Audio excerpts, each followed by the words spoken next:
I wanted to pick your brain as to what's happening in Eastern Connecticut because it's important to note that what happens in one region of Connecticut often impacts or relates to another part of the state. That's the beauty of being a small state. California, they don't know what I'm talking about. Texas, same kind of thing, right? That's a different animal. Even Tennessee or Vermont, right? They're bigger states. Connecticut, that's what's cool about Connecticut. We're a small state, and what happens in Putnam can relate to something that's happening in, I don't know, Litchfield, right? And one thing that's interesting that you put on your list of things to talk about today, things that you've been covering recently, structural changes and impacts in healthcare delivery systems. What do you mean by that? Across the country, the nation is struggling with how to provide health care for the nation. And it's a continual stress between the private sector model, which views investment in private sector services and efficiencies as a better way to provide health care in the long run, versus a more centralized single-payer approach where coverage is more equalized over more people over time. And I guess what's breaking down for me locally as well is if you privatize your health, customer service has a different meaning to you when you're not served well. It's not just a commercial product you bought and paid for and somebody invested in the manufacturing and distribution and sale of it. This is your health and well-being. And one of the things we're finding is some of the companies that decided to invest in healthcare, they're bailing out now. They're not making the money they thought. They're filing for bankruptcy. This is happening across Connecticut now. If people are following the news in our state, we have a titanic struggle going on between large entities trying to economize to survive. They're buying up all the properties they can, and they're having to deal with other companies that bought them previously, and they're not doing well. The hospitals are not working well. So there's a gap. So without taking too much time, what our stories focus on is in Eastern Connecticut, the fact that people have not been as involved in decision-making.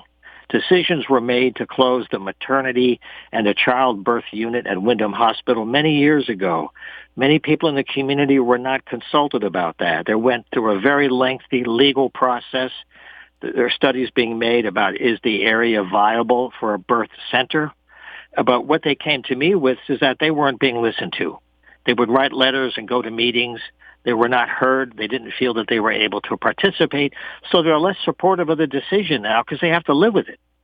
So my thing that I've seen over time is that the people in charge need to be more sensitive and they need to take their time to make sure that the people who are really affected can live with it. Because you may have a short-term victory and get that signature, but then you're going to get the calls. Or somebody else will get the call when your design wasn't quite made well enough. So I'm not trying to criticize everybody across the board. That's too simple. But there are cases where the system is not working. And in my region, they look at it as it's being carved up into little businesses that specialize in certain kinds of care. The costs are still unclear. Billing is confusing. And the corporate model is still not worked out. About 2 months ago, you might have heard the story that Yukon Health, based out of Farmington, is looking to buy several hospitals across Connecticut, and one of them is in your corner, Day Kimball in Putnam. Yes. That's just one of several hospitals right now that's really struggling. That's a real shot in the arm to them. It is. And there are well-intended people trying to create a new system because the one that we had up to a certain point just wasn't working well enough. So they thought maybe private investment would help, well-intended investment that was thinking for the long haul, not a short-term return for investors. That's the thing. They're applying the private sector short return to what is inherently a long-term system. So I see it as a mismatch that's running out of steam. Right. They want a quick gain. I understand. That's the way that works. So it's a totally different structure, but we'll have to keep following that. I know that a bid was put in. I know that much. I mean, that's fast turnaround could be good for commodities in certain parts of the economy. I totally get that model, but healthcare is a different animal. Let's shift to talk about regional economy. How are things looking in Eastern Connecticut now? I think things are getting better. I know the Windham area, where I'm very close, is a great example of recovery after many decades of difficulty after the after the mills closed many years ago, the American thread mills. So going back to the 80s, Wyndham went through a very difficult time, and it went through quite a bit of stress. In the last 10, 15 years, there's more businesses opening downtown. There's more traffic. I see a lot more investment. So I think after a long turnaround that was kind of held off by COVID, and a lot of projects that were started were kind of on hold for a while, things are beginning to move. I can't speak for every town, but I think Wyndham in particular, and or the whole Willimantic area, is going through a real renaissance that is a renewal of that spirit. I want to point out that it seems like in Hartford, because I cover a lot of things at the Capitol and talk with a lot of lawmakers, there's always a focus on Western Connecticut and certainly Hartford, New Haven. And I remember I talked with someone that used to do news here back as far back as the 1970s and 1980s. And they said, Morgan, that's how it's always been. And I'm saying, yes, but it doesn't have to be.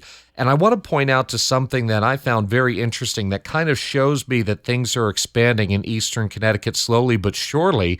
I'm sure that you heard the news that General Dynamics Electric Boat bought out much of the rest of the struggling Crystal Mall, and they're looking to expand their footprint over to there. As a matter of fact, just yesterday they held a listening session with remaining tenants at the mall. But talk about a genius way to repurpose what would otherwise sit there as a large eyesore once it finally were to close, if it were to close. That was great news. And there are other malls around the state that are equally troubled that could be reimagined. And then you have land, you have parking, you have a lot of the things that are the worst aspect of a building project already done if the building is, in good shape. You know what I've got to follow up on in Preston? The old Norwich State Hospital. And it's kind of funny because that property is divided into two. You've got half of it belonging to Norwich, and they haven't done much with any of that property. And the other half goes to Preston and belongs to Preston. And they've cleaned much of that land up. Mohegan Sun was going to put in some shopping there. And I've got to follow up on what's going on with that, unless you happen to know more. Not in that area, but I can say in the eastern region, one of the holdbacks is mass transit is very limited. Yes. Unless you have a car in this region, you really have a hard time with work. And I think some of the smaller towns are very troubled. So I don't want to give a Mary Poppins thing about the economy, which is very stressed out here on the poorest part of the state. But there are examples of progress that people need to celebrate in order to get through some more hard times. And there's still more hard times coming, that's for sure. Can you see more mass transit coming to Eastern Connecticut in the near future, or do you think that's a ways out? I think it's a ways out. It hasn't come up in a practical way, I think, recently. There was some transit between here and a couple of areas in Norwich, but it's a small service. The town does what it can around Wyndham and Willimantic. They do have their transit for Wyndham, but outside of here going to other towns, it's still going to be cars, and I don't think that's going to be funded. There are too many other infrastructure needs that may be higher priorities or bridges and roads. It's a tough call, but when you have equal needs, it has to be triage. Here's something interesting that's happening in that region. You've got business co-ops. Yes, in fact, there are two in particular that are doing very well. One of them is the Wyndham Food Co-op, the Willimantic Food Co-op, and there's Fiddlesticks in New London. These are examples of people connecting the food economy with groceries and local business employment. The Willimantic Food Co-op's been there for many, many years. It's a wonderful example of an employment source for people. They work actively with all the area local farmers, so the produce they have is not transported from hundreds of miles away. It's fresh. Of course, it's seasonal, but that's part of the fun of adjusting your food to the time of year. They also offer lots of products that are not often available commercially. So those are examples of people that actually invest in the business. And what makes co-op special that people are still discovering is that in a co-op, you're an owner. You're not a customer. So that when you go in some cases, you pay a lower rate for things as a member because you buy into the co-op. Maybe you pay a tiny bit more, but not a lot. But you do it because you want to support the local economy. It's more conscious. And when you walk around, it's a community of its own. When you see customers and people there, they know each other. They do special events together. The co-op's involved in many kinds of community activities and events. So it's a way to take a business model, turn it into a cooperative, involve the local people as workers, involve your local farmers to provide your material, and they also connect to another incubator, which is Click. It's a commercially licensed cooperative kitchen. They are a business startup for the food industry, and they're starting lots of independent businesses that provide all kinds of food, and they're only a few miles apart. So in our little part of the state, you have a food co-op, which is very active, and you have an engine for new food production businesses. They just got a very large grant to upgrade their facilities because they're showing success. So this is an example of creative mixing of elements of the economy together and not treating them in isolation, but more, how do they play out in everyday life? How can we make it more stable? Even if it's small, it can still be beautiful. I'm Morgan Cunningham. He's John Murphy from Human Arts Media. Up next, what is the future of hyperlocal journalism? Well, John's getting some students involved. Morgan Cunningham.